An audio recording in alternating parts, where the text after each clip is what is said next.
श्री गणेशाय नमः। श्री हरि संक्षिप्त ब्रह्म विवर्त पुराण प्रकृति खंड।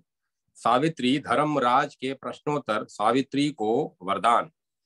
भगवान नारायण कहते हैं, नारद, सावित्री के वचन सुनकर यमराज के मन में बड़ा आश्चर्य हुआ। वे हंसकर प्राणियों के कर्म विपाक कहने के लिए उद्यत हो गए। धर्मराज ने कहा, प्यारी बेटी, अभी तुम हो तो अल्प वय की बालिका, किंतु तुम्हें पूर्ण विद्वानों, ज्ञानियों और योगियों से भी बढ़कर ज्ञान प्राप्त है।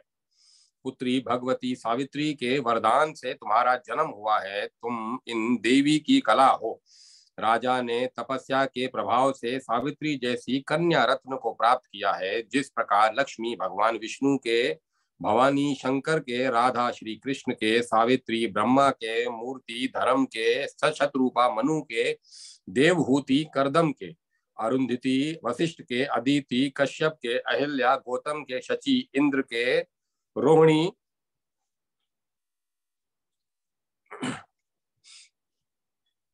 चंद्रमा के, रति कामदेव के, स्वाहा अग्नि के, स्वधा पितरों के, संज्ञा सूर्य के, वरुण के, दक्षिणा यज्ञ के, पृथ्वी वराह के और देवसेना कार्तिकेय के पास सौभाग्यवती प्रिया बनकर शोभा पाती है। तुम भी वैसी ही सत्यवान के की प्रिया बनो। मैंने यह तुम्हें वरदान दे दिया। महाभागे, इसके अतिरिक्त भी जो तुम्हें अभिष्ट हो वह वर मांगो। मैं तुम्हें सभी अभिलक्षित वर देने को तैयार हूँ। सावित्री बोली, महाभाग, सत्यवान के और अंश से मुझे 100 पुत्र प्राप्त हों, यही मेरा अभिलक्षित वर है। साथ ही मेरे पिता भी 100 पुत्रों के जनक हों, मेरे ससुर को नेत्र लाभ हों और उन्हें पुनः राजश्री प्राप्त हो जाए, यह भी मैं चाहती हूँ। जगत प्रभु सत्यवान के साथ में बहुत लंबे समय तक रहकर अंत में भगवान श्री हरि के धाम में चली जाऊं, यह वर भी देने की आप कृपा करें।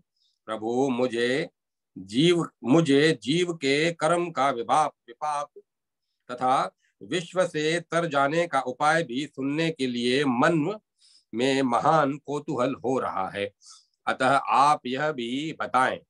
धर्मराज ने कहा, महासाध्वी, तुम्हारे संपूर्ण मनोरथ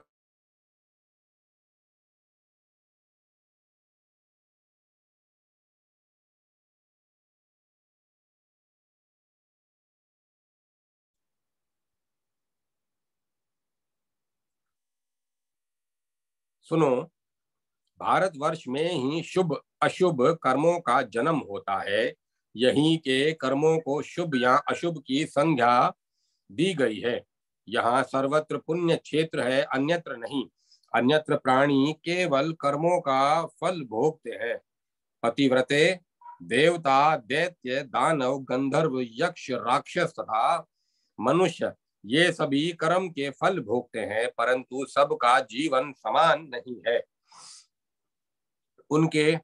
उनमें से मानव ही कर्म का जनक होता है, अर्थात मनुष्य योनि में ही शुभाशुभ कर्म किए जाते हैं, जिनका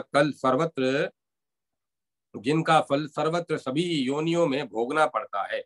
विशिष्ट जीवधारी, विशेषतः मानव ही सब योनियों में कर्मों का फल भोगते हैं और सभी योनियों में भटकते हैं। वे पूर्व जन्म का किया हुआ शुभाशुभ कर्म भोगते हैं। शुभ कर्म के प्रभाव से वे स्वर्ग लोक में जाते हैं और अशुभ कर्म से उन्हें नरक में भटकना पड़ता है। कर्म का निर्मूलन हो जाने पर मुक्ति होती है। साध्वी, मुक्ति 2 प्रकार की बतलाई गई है, एक निर्वाण स्वरूपा और दूसरी परमात्मा श्री कृष्ण की सेवा रूपा। बुरे कर्म की से प्राणी रोगी होता है और शुभ कर्म से आरोग्यवान। वह मैंने शुभाशुभ कर्म के अनुसार दीर्घ जीवी, अल्प आयु, सुखी एवं दुखी होता है। वह अपने शुभाशुभ कर्म के अनुसार दीर्घ जीवी, अल्प आयु सुखी एवं दुखी होता है। कुत्सित कर्म से ही प्राणी अंगहीन, अंधे, बहरे आदि होते हैं। उत्तम कर्म के फल स्वरूप सिद्धि आदि की प्राप्ति होती है। देवी, सामान्य बातें बताई गई, अब विशेष बातें सुनो। सुंदरी, यह अतिशय दुर्लभ विषय शास्त्रों और पुराणों में वर्णित है। इसे सबके सामने नहीं कहना चाहिए। सभी जातियों के लिए भारतवर्ष में मनुष्य का जन्म पाना परम दुर्लभ है। साध्वी, इन सब जातियों में ब्राह्मण श्रेष्ठ माना जाता है। वह समस्त कर्मों में प्रशस्त होता है। भारतवर्ष में विष्णु भक्त ब्राह्मण सबसे श्रेष्ठ है। पतिव्रते वैष्णव के भी दो भेद हैं, सकाम और निष्काम। सकाम वैष्णव कर्म प्रधान होता है और निष्काम वैष्णव केवल भक्त। सकाम वैष्णव कर्मों का फल भोगता है और निष्काम वैष्णव शुभाशुभ भोग के उपद्रव से दूर रहता है। साध्वी, ऐसा निष्काम वैष्णव शरीर त्याग कर भगवान विष्णु के निरामय पद को प्राप्त कर लेता है। ऐसे निष्काम वैष्णवों का संसार में पुनरागमन नहीं होता। द्विभुज भगवान श्री कृष्ण पूर्ण ब्रह्म परमेश्वर हैं। उनकी उपासना करने वाले भक्त पुरुष अंत में दिव्य शरीर धारण करके गोलोक में जाते हैं। सकाम वैष्णव पुरुष उच्च वैष्णव लोकों में जाकर समय अनुसार पुनः भारतवर्ष में लौट आते हैं। द्विजातियों के कुल में उनका जन्म होता है। वे भी काल क्रम से निष्काम भक्त बन जाते हैं और भगवान उन्हें निर्मल भक्ति भी अवश्य देते हैं। वैष्णव ब्राह्मण से भिन्न जो सकाम मनुष्य है, वे विष्णु भक्ति से रहित होने के कारण किसी भी जन्म में विशुद्ध बुद्धि नहीं पा सकते। साध्वी, जो तीर्थ स्थान में रहकर सदा तपस्या करते हैं, वे द्विज ब्रह्मा के लोक में जाते हैं और पुण्य भोग के पश्चात पुनः भारतवर्ष में आ जाते हैं। भारत में रहकर अपने कर्तव्य कर्मों में संलग्न रहने वाले ब्राह्मण तथा सूर्य भक्त शरीर त्यागने पर सूर्य लोक में जाते हैं और पुण्य भोग के पश्चात पुनः भारतवर्ष में जन्म पाते हैं। अपने धर्म में निरत रहकर शिव शक्ति तथा गणपति की उपासना करने वाले ब्राह्मण शिव लोक में जाते हैं। फिर उन्हें लौटकर भारतवर्ष में आना पड़ता है। जो धर्म रहित होने पर भी निष्काम भाव से श्री हरि का भजन करते हैं, वे भी भक्ति के बल से श्री हरि के धाम में चले जाते हैं। साध्वी, जो अपने धर्म का पालन नहीं करते, वे आचारहीन काम लोलुप लोग अवश्य ही नरक में जाते हैं। चारों ही वर्ण अपने धर्म में कटिबद्ध रहने पर भी शुभ कर्म का फल भोगने के अधिकारी होते हैं। जो अपना कर्तव्य कर्म नहीं करते, वे अवश्य ही नरक में जाते हैं। कर्म का फल भोगने के लिए वे भारतवर्ष में नहीं आ सकते। अतएव चारों वर्णों के लिए अपने धर्म का पालन करना अत्यंत आवश्यक है। अपने धर्म में संलग्न रहने वाले ब्राह्मण स्वधर्म निरत विप्र को अपनी कन्या देने के फल स्वरूप चंद्रलोक को जाते हैं और वहां 14 मनवंतर काल तक रहते हैं। साध्वी, यदि कन्या को अलंकृत करके दान में दिया जाए तो उससे 2 गुना फल प्राप्त होता है। उन साधु पुरुषों में यदि कामना हो तब तो वे चंद्रमा के लोक में जाते हैं। निष्काम भाव से दान करें तो वे भगवान विष्णु के परम धाम में पहुंच जाते हैं। गव्य, दूध, चांदी, स्वर्ण, वस्त्र, घृत, फल और जल ब्राह्मणों को देने वाले पुण्यात्मा पुरुष चंद्र लोक में जाते हैं। साध्वी, 1 मनवंतर तक वे वहां सुविधा पूर्वक निवास करते हैं। उस दान के प्रभाव से उन्हें वहां सुदीर्घ काल तक निवास प्राप्त होता है। पतिव्रते पवित्र ब्राह्मण को स्वर्ण, गौ और ताम्र आदि द्रव्य का दान करने वाले सत्पुरुष सूर्य लोक में जाते हैं।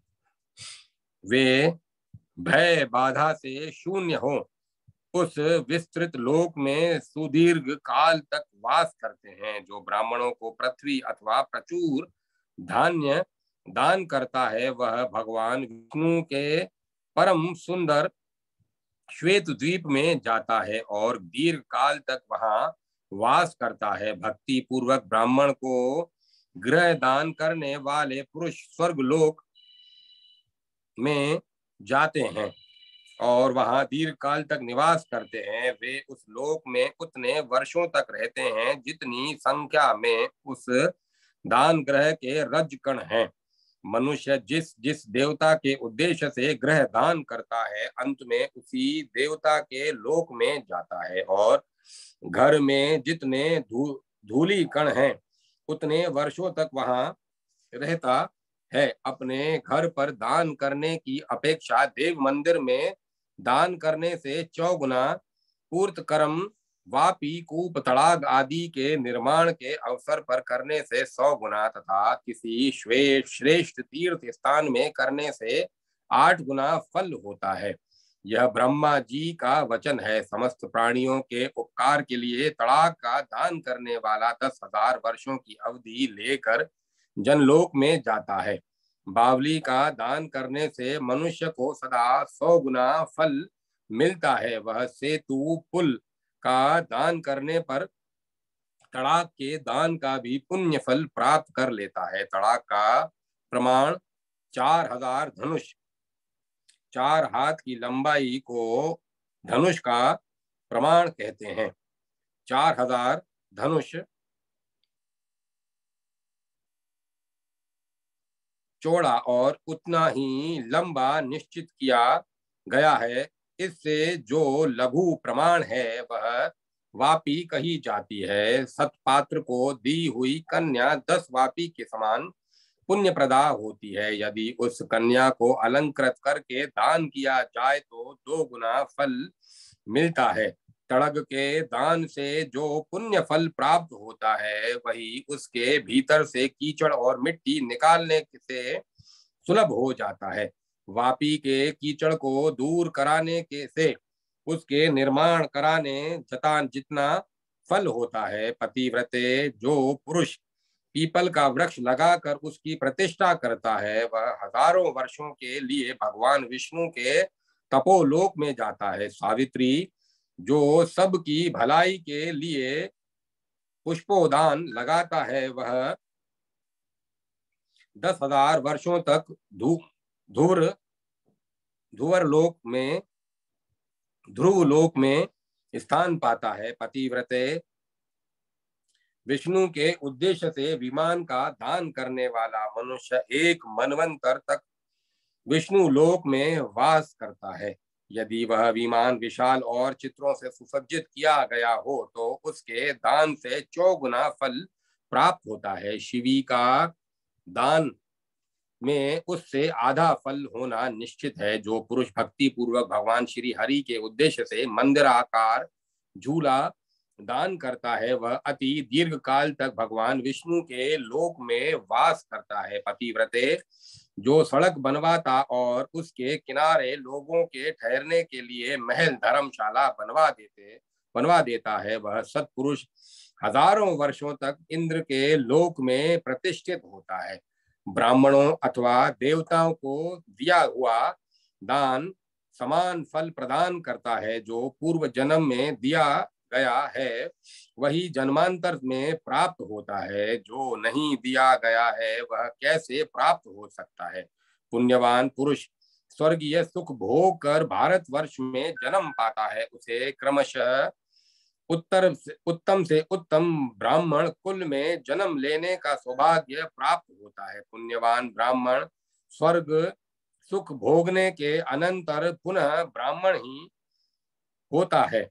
यही नियम क्षत्रिय आदि के लिए भी है। क्षत्रिय अथवा वैश्य तपस्या के प्रभाव से ब्राह्मणत्व प्राप्त कर लेता है ऐसी बात श्रुति में सुनी जाती है।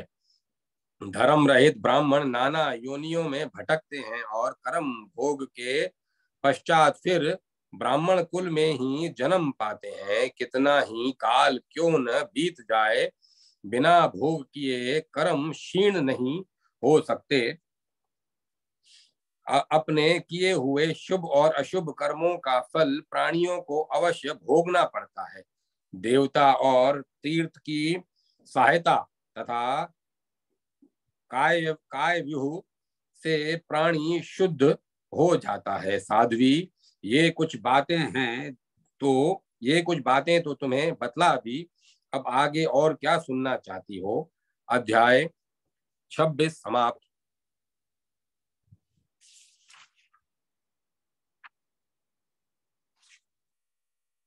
सावित्री धर्मराज के प्रश्नोत्तर तथा सावित्री के द्वारा धर्मराज को प्रणाम निवेदन। सावित्री ने कहा, धर्मराज, जिस कर्म के प्रभाव से पुण्यात्मा मनुष्य स्वर्ग अथवा अन्य लोक में जाते हैं वह मुझे बताने की कृपा करें। धर्मराज बोले, पतिव्रते ब्राह्मण को अन्न दान करने वाला पुरुष इंद्रलोक में जाता है और दान किए हुए अन्न में जितने दाने होते हैं उतने वर्षों तक वह वहां निवास पाता है। अन्नदान से बढ़कर दूसरा कोई दान न हुआ है और न होगा। इसमें न कभी पात्र की परीक्षा की आवश्यकता होती है और न समय की। साध्वी, यदि ब्राह्मणों अथवा देवताओं को आसन दान किया जाए तो हजारों वर्षों तक अग्निदेव के लोक में रहने की सुविधा प्राप्त हो जाती है। जो पुरुष ब्राह्मण को दान देने वाली जो पुरुष ब्राह्मण को दूध देने वाली गौ दान करता है वह गौ के शरीर में जितने रुए होते हैं उतने वर्षों तक वैकुंठ लोक में प्रतिष्ठित रहता है। यह गोदान साधारण दिनों की अपेक्षा पर्व के समय 4 गुना, तीर्थ में 100 गुना और नारायण क्षेत्र में कोटि गुना फल देने वाला होता है। जो मानव भारतवर्ष में रहकर भक्ति पूर्वक ब्राह्मण को गौ प्रदान करता है वह हजारों वर्षों तक चंद्रलोक में रहने का अधिकारी बन जाता है। दुग्धवती गौ ब्राह्मण को देने वाला पुरुष उसके रोम पर्यंत वर्षों तक विष्णु लोक में प्रतिष्ठित होता है। जो ब्राह्मण को वस्त्र सहित शालग्राम शिला का दान करता है वह चंद्रमा और सूर्य के स्थिति काल तक वैकुंठ में सम्मान पूर्वक रहता है। ब्राह्मण को सुंदर स्वच्छ छत्र दान करने वाला व्यक्ति हजारों वर्षों तक वरुण के लोक में आनंद करता है। साध्वी, जो ब्राह्मण को 2 पादुकाएं प्रदान करता है उसे 10,000 वर्ष तक वायु लोक में प्रतिष्ठा मनोहर दिव्य शैया ब्राह्मण को देने से दीर्घ काल तक इंद्र चंद्र लोक में प्रतिष्ठा होती है। जो देवताओं और ब्राह्मणों को दीप दान करता है वह ब्रह्म लोक में वास करता है। उस पुण्य से उसके नेत्रों में ज्योति बनी रहती है तथा वह यमलोक में नहीं जाता। भारतवर्ष में जो मनुष्य ब्राह्मण को हाथी दान करता है वह इंद्र की आयु पर्यंत उनके आधे आसन पर विराजमान होता है। ब्राह्मण को घोड़ा देने वाला भारतवासी मनुष्य वर्ण लोक में आनंद करता है। ब्राह्मण को उत्तम शिवी का पाल की प्रदान करने वाला विष्णु लोक में जाता है। जो ब्राह्मण को पंखा तथा सफेद चवर अर्पण करता है वह वायु लोक में सम्मान पाता है। जो भारतवर्ष में ब्राह्मण को दान धान का पर्वत देता है वह धान के दानों के बराबर वर्षों तक विष्णु लोक में प्रतिष्ठित होता है। दाता और प्रतिग्रहिता दोनों ही वैकुंठ लोक में चले जाते हैं। जो भारतवर्ष में निरंतर भगवान श्री हरि के नाम का कीर्तन करता है उसे चीरजीवी मनुष्य को देखते ही मृत्यु भाग जाती है। भारतवर्ष में जो विद्वान मनुष्य पूर्णिमा को रात भर दोरोत्सव मनाने का प्रबंध करता है वह जीवन मुक्त है। इस लोक में सुख भोग कर अंत में वह भगवान विष्णु के धाम को प्राप्त होता है। उत्तर फाल्गुनी में उत्सव मनाने से इससे 2 गुना फल मिलता है। जो भारतवर्ष में ब्राह्मण को तिल दान करता है वह तिल के बराबर वर्षों तक विष्णु धाम में सम्मान पाता है।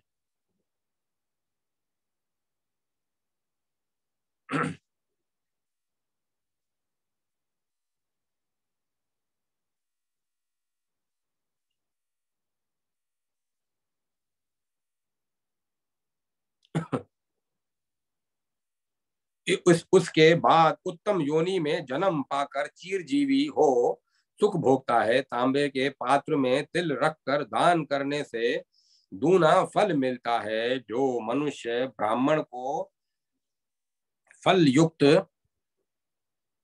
वृक्ष प्रदान करता है वह फल के बराबर वर्षों तक इंद्रलोक में सम्मान पाता है। फिर उत्तम योनि में जन्म पाकर वह सुयोग्य पुत्र प्राप्त करता है। फल वाले वृक्षों के दान की महिमा इससे 1000 गुना अधिक बताई गई है। अथवा ब्राह्मण को केवल फल का ही दान करने वाला पुरुष दीर्घ काल तक स्वर्ग में वास करके पुनः भारतवर्ष में जन्म पाता है। भारतवर्ष में रहने वाला जो पुरुष अनेक द्रव्यों से संपन्न तथा भांति भांति के धान्यों से भरे पूरे विशाल भवन ब्राह्मण को दान करता है वह उसके फल स्वरूप दीर्घ काल तक कुबेर के लोक में वास पाता है।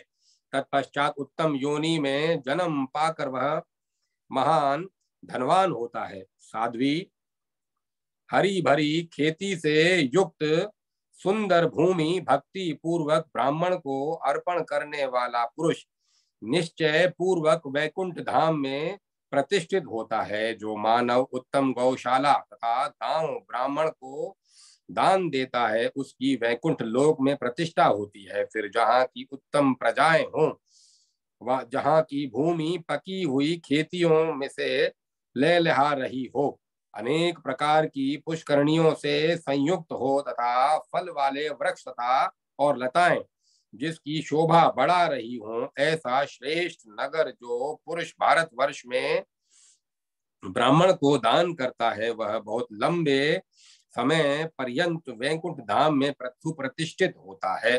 फिर भारतवर्ष में उत्तम जन्म पाकर राजेश्वर होता है। उसे लाखों नगरों का प्रभुत्व प्राप्त होता है इसमें संशय नहीं है।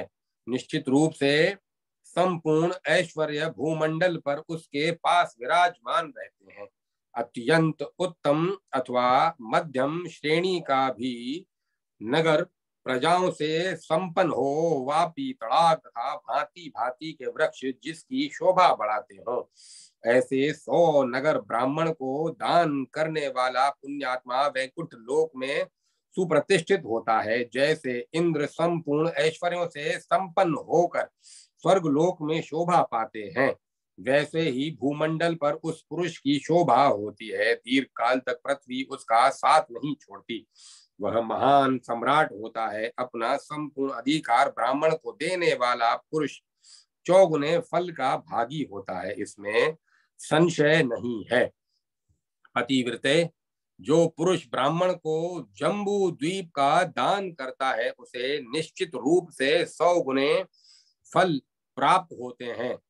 जो 7 द्वीपों की पृथ्वी का दान करने वाले संपूर्ण तीर्थों में निवास करने वाले समस्त तपस्याओं में संलग्न संपूर्ण उपवास व्रत के पालक सर्वस्व दान करने वाले तथा संपूर्ण सिद्धियों के पारंगत तथा श्री हरि के भक्त हैं उन्हें पुनः जगत में जन्म धारण करना नहीं पड़ता। उनके सामने असंख्य ब्रह्माओं का पतन हो जाता है परंतु वे श्री हरि के गोलोक या वैकुंठ धाम में निवास करते रहते हैं। विष्णु मंत्र की उपासना करने वाला पुरुष अपने मानव शरीर का त्याग करने के पश्चात जन्म मृत्यु एवं जरा से रहित दिव्य रूप धारण करके श्री हरि का सारूप्य पाकर उनकी सेवा में संलग्न हो जाते हैं। देवता सिद्ध तथा अखिल विश्व से ये सब के सब समय अनुसार नष्ट हो जाते हैं किंतु श्री कृष्ण भक्तों का कभी नाश नहीं होता। जन्म मृत्यु और वृद्धावस्था उनके निकट नहीं आसक्ति। जो पुरुष कार्तिक मास में श्री हरि को तुलसी अर्पण करता है वह पत्र संख्या के बराबर युगों तक भगवान के धाम में विराजमान होता है। फिर उत्तम कुल में उसका जन्म होता है और निश्चित रूप से भगवान के प्रति उसके मन में भक्ति उत्पन्न होती है। वह भारत में सुखी एवं चिरंजीवी होता है। जो कार्तिक में श्री हरि को घी का दीप देता है वह जितने पल दीपक जलता है उतने वर्षों तक हरि धाम में आनंद भोगता है। फिर अपनी योनि में आकर विष्णु भक्ति पाता है। महाधनवान नेत्र की ज्योति से युक्त तथा दीप्तिमान होता है। जो पुरुष माघ में अरुणोदय के समय प्रयाग की गंगा में स्नान करता है उसे दीर्घ काल तक भगवान श्री हरि के मंदिर में आनंद लाभ करने का सुअवसर मिलता है। फिर वह उत्तम योनि में आकर भगवान श्री हरि की भक्ति एवं मंत्र पाता है। भारत में जितेंद्रिय शिरोमणि होता है। पुनः यथा समय मानव शरीर को त्याग कर भगवत धाम में जाता है। वहां से पुनः पृथ्वी तल पर आने की स्थिति उसके सामने नहीं आती। भगवान का सारूप्य प्राप्त कर वह उन्हीं की सेवा में सदा लगा रहता है। गंगा में सर्वदा स्नान करने वाला पुरुष सूर्य की भांति भूमंडल पर पवित्र माना जाता है। उसे पद पद पर अश्वमेध यज्ञ का फल प्राप्त होता है, यह निश्चित है। उसकी चरण रज से पृथ्वी तत्काल पवित्र हो जाती है। वह वैकुंठ लोक में सुख पूर्वक निवास करता है। उस तेजस्वी पुरुष को जीवन मुक्त कहना चाहिए। संपूर्ण तपस्वी उसका आदर करते हैं। जो पुरुष मीन और कर्क के मध्यवर्ती काल में भारतवर्ष में सुवासित जल का दान करता है वह वैकुंठ में आनंद भोगता रहता है। फिर उत्तम योनि में जन्म पाकर रूपवान सुखी शिव भक्त तेजस्वी तथा वेद और वेदांग का पारगामी विद्वान होता है। वैशाख मास में ब्राह्मण को सत्तू दान करने वाला पुरुष सत्तू कण के बराबर वर्षों तक विष्णु मंदिर में प्रतिष्ठित होता है। भारतवर्ष में रहने वाला जो प्राणी श्री कृष्ण जन्माष्टमी का व्रत करता है वह 100 जन्मों के पापों से मुक्त हो जाता है, इसमें संशय नहीं है। वह दीर्घ काल तक वैकुंठ लोक में आनंद भोगता है। फिर उत्तम योनि में जन्म लेने पर उसे भगवान श्री कृष्ण के प्रति भक्ति उत्पन्न हो जाती है, यह निश्चित है। इस भारतवर्ष में ही शिवरात्रि का व्रत करने वाला पुरुष दीर्घ काल तक शिवलोक में प्रतिष्ठित होता है। जो शिवरात्रि के दिन भगवान शंकर को बिल्व पत्र चढ़ाता है और पत्र संख्या के बराबर युगों तक कैलाश में सुखपूर्वक वास करता है। पुनः श्रेष्ठ योनि में जन्म लेकर भगवान शिव का परम भक्त होता है। विद्या, पुत्र, संपत्ति, प्रजा और भूमि ये सभी उसके लिए सुलभ रहते हैं।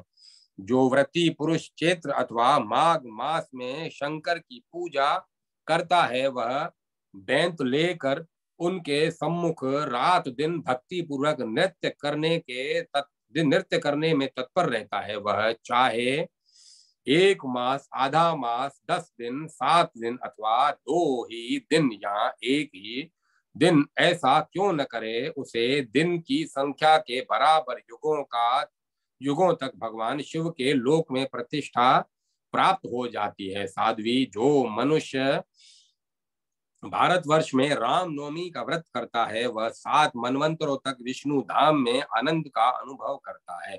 फिर अपनी योनि में आकर राम भक्ति पाता और जितेंद्र शिरोमणि होता है।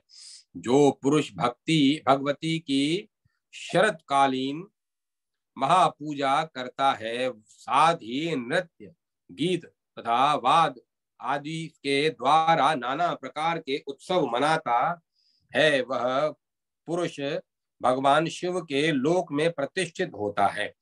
फिर श्रेष्ठ योनि में जन्म पाकर वह निर्मल बुद्धि पाता है। अतुल संपत्ति, पुत्र पौत्रों की अभिवृद्धि, महान प्रभाव तथा हाथी, घोड़े आदि वाहन, ये सभी उसे प्राप्त हो जाते हैं। वह राज राजेश्वर भी होता है, इसमें कोई संशय नहीं है। जो पुरुष पुण्य क्षेत्र भारतवर्ष में रहकर भाद्रपद मास की शुक्लाष्टमी के अवसर पर एक पक्ष तक नित्य भक्ति भाव से महालक्ष्मी की उपासना करता है, 16 प्रकार के उत्तम उपचारों से भली भांति पूजा करने में संलग्न रहता है, वह वैकुंठ धाम में रहने का अधिकारी होता है। भारतवर्ष में कार्तिक की पूर्णिमा के अवसर पर सैकड़ों गोप एवं गोपियों को साथ लेकर रास मंडल संबंधी उत्सव मनाने की बड़ी महिमा है। उस दिन पाषाणमयी प्रतिमा में 16 प्रकार के उपचारों द्वारा श्री राधा कृष्ण की पूजा करे। इस पुण्यमय कार्य को संपन्न करने वाला पुरुष गोलोक में वास करता है और भगवान श्री कृष्ण का परम भक्त बनता है। उसकी भक्ति क्रमशः वृद्धि को प्राप्त होती है। वह सदा भगवान श्री हरि का मंत्र जपता है। वहां भगवान श्री कृष्ण के समान रूप प्राप्त करके उनका प्रमुख पार्षद होता है। जरा और मृत्यु को जीतने वाले उस पुरुष का पुनः वहां से पतन नहीं होता। जो पुरुष शुक्ल अथवा कृष्ण पक्ष की एकादशी का व्रत करता है, उसे वैकुंठ में रहने की सुविधा प्राप्त होती है। फिर भारतवर्ष में आकर वह भगवान श्री कृष्ण का अनन्य उपासक होता है। क्रमशः भगवान श्री हरि के प्रति उसकी भक्ति सदृढ़ होती जाती है। शरीर त्यागने के बाद पुनः गोलोक में जाकर वह भगवान श्री कृष्ण का सारूप्य प्राप्त करके उनका पार्षद बन जाता है। पुनः उसका संसार में आना नहीं होता। जो पुरुष भाद्रपद मास की शुक्ल द्वादशी तिथि के दिन इंद्र की पूजा करता है, वह सम्मानित होता है। जो प्राणी भारतवर्ष में रहकर रविवार, संक्रांति अथवा शुक्ल पक्ष की सप्तमी तिथि को भगवान सूर्य की पूजा करके हविषान भोजन करता है, वह सूर्य लोक में विराजमान होता है। फिर भारतवर्ष में जन्म पाकर आरोग्यवान और धनाढ्य पुरुष होता है। ज्येष्ठ महीने की कृष्ण चतुर्दशी के दिन जो व्यक्ति भगवती सावित्री की पूजा करता है, वह ब्रह्मा के लोक में प्रतिष्ठित होता है। फिर वह पृथ्वी पर आकर श्रीमान एवं अतुल पराक्रमी पुरुष होता है। साथ ही वह चिरंजीवी, ज्ञानी और वैभव संपन्न होता है। जो मानव माघ मास के शुक्ल पक्ष की सप्तमी तिथि के दिन संयम पूर्वक उत्तम भक्ति के साथ षोडश उपचार से भगवती सरस्वती की अर्चना करता है, वह वैकुंठ धाम में स्थान पाता है। जो भारतवासी व्यक्ति जीवन भर भक्ति के साथ नित्य प्रति ब्राह्मण को गौ और स्वर्ण आदि प्रदान करता है, वह वैकुंठ में सुख भोगता है। भारतवर्ष में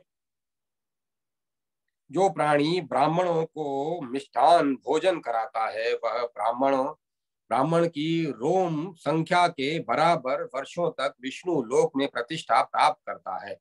जो भारतवासी व्यक्ति भगवान श्री हरि के नाम का स्वयं कीर्तन करता है अथवा दूसरे को कीर्तन करने के लिए उत्साहित करता है, वह नाम संख्या के बराबर युगों तक वैकुंठ में विराजमान होता है।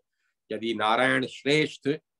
नारायण क्षेत्र में नामोच्चारण किया जाए तो करोड़ों गुना अधिक फल मिलता है। जो पुरुष नारायण क्षेत्र में भगवान श्री हरि के नाम का 1 करोड़ जप करता है, वह संपूर्ण पापों से छूटकर जीवन मुक्त हो जाता है।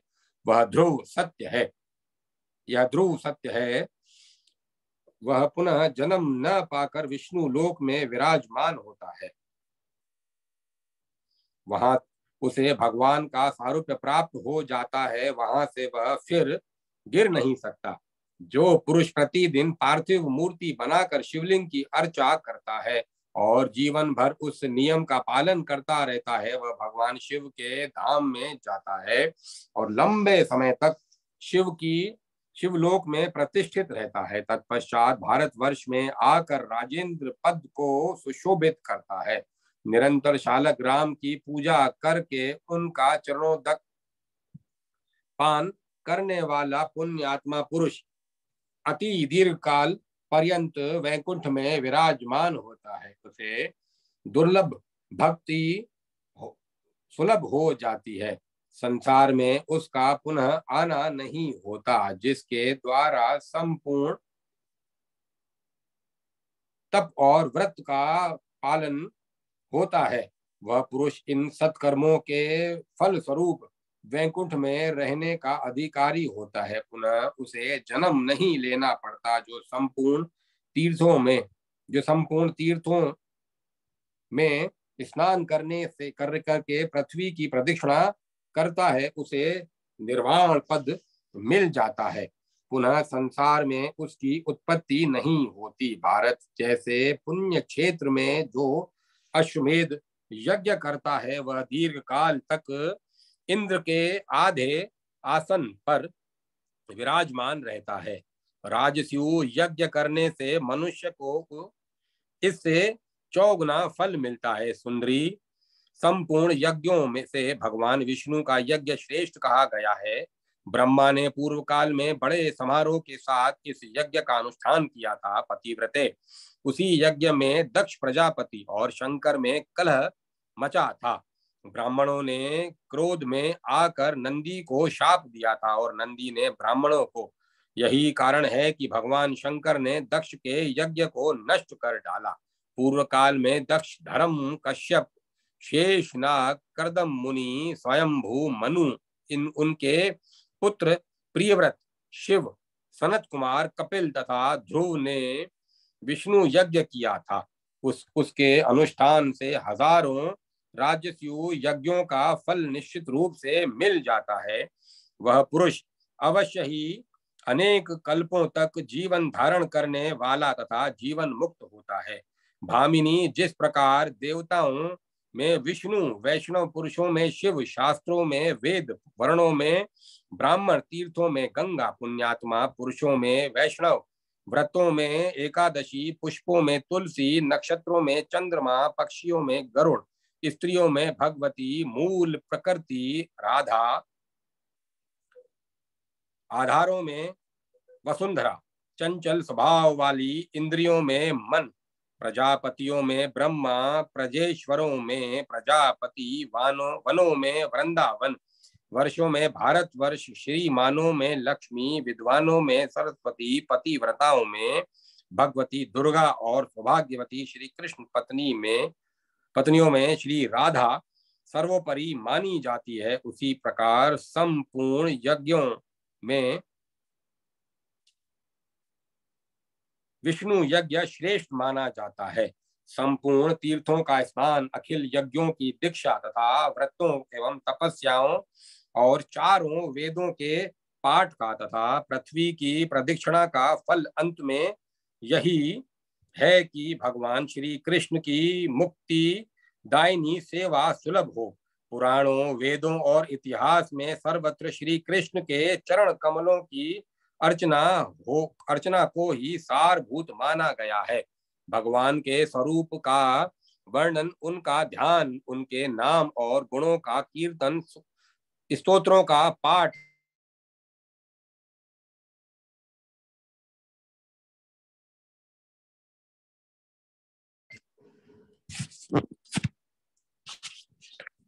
नमस्कार। जब उनका चरणोदक और नैवेद्य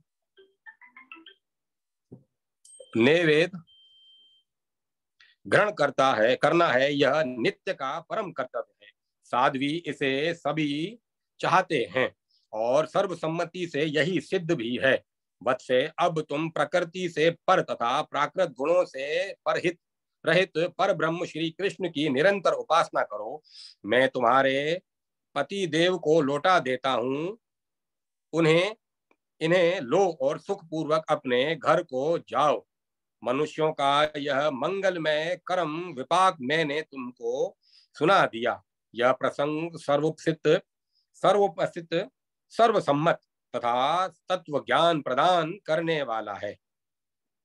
भगवान नारायण कहते हैं, नारद, धर्मराज के मुख से उपरयुक्त वर्णन सुनकर सावित्री की आंखों में आनंद के आंसू छलक पड़े। उसका शरीर पुलकायमान हो गया। उसने पुनः धर्मराज से कहा। सावित्री बोली, धर्मराज, वेद वेताओं में श्रेष्ठ प्रभु, मैं किस विधि से प्रकृति से भी पर भगवान श्री कृष्ण की आराधना करूं, यह बताइए। भगवान, मैं आपके द्वारा मनुष्यों के मनोहर शुभ कर्म का विपाक सुन चुकी। अब आप मुझे अशुभ कर्म विपाक की व्याख्या सुनाने की कृपा करें। ब्राह्मण सती सावित्री इस प्रकार कहकर फिर भक्ति से अत्यंत नम्र हो वेदोक्त स्तुति का पाठ करके धर्मराज की स्तुति करने लगी। सावित्री ने कहा, प्राचीन काल की बात है, महाभाग सूर्य ने पुष्कर में तपस्या के द्वारा धर्म की आराधना की। तब धर्म के अंशभूत जिन्हें पुत्र रूप में प्राप्त किया, उन भगवान धर्मराज को मैं प्रणाम करती हूँ। यह जो सबके साक्षी हैं, जिनकी संपूर्ण भूतों में समता है, अतएव जिनका नाम शमन है, उन भगवान शमन को मैं प्रणाम करती हूँ।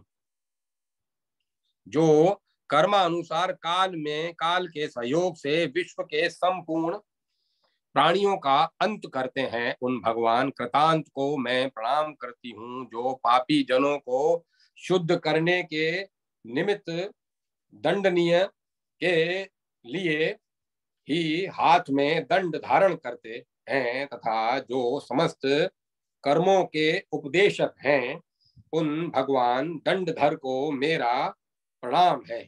जो विश्व के संपूर्ण प्राणियों का तथा उनकी समूची आयु का निरंतर परिगणन करते रहते हैं, जिनकी गति को रोक देना अत्यंत कठिन है, उन भगवान काल को मैं प्रणाम करती हूँ।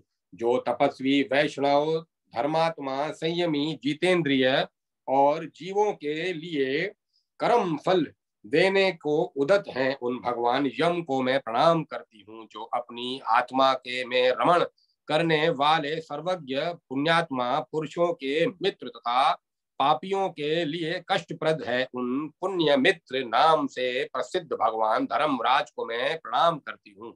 जिनका जन्म ब्रह्मा के वंश में हुआ है तथा जो ब्रह्म तेज से सदा प्रज्वलित रहते हैं, उन एवं जिनके द्वारा परब्रह्म का सतत ध्यान होता रहता है, उन ब्रह्मवंशी भगवान धर्मराज को मेरा प्रणाम है। मुने इस प्रकार प्रार्थना करके सावित्री ने धर्मराज को प्रणाम किया। तब धर्मराज ने सावित्री को विष्णु भजन तथा कर्म के विपाक का प्रसंग सुनाया। जो मनुष्य प्रातः उठकर निरंतर इस यमाष्टक का पाठ करता है, उसे यमराज से भय नहीं होता और उसके सारे पाप नष्ट हो जाते हैं। यदि महान पापी व्यक्ति भी भक्ति से संपन्न होकर निरंतर इसका पाठ करता है, तो यमराज अपनी काव्यूह से निश्चित ही उसकी शुद्धि कर देते हैं। अध्याय 27-28 समाप्त। अब मैं कथा को विराम देता हूं।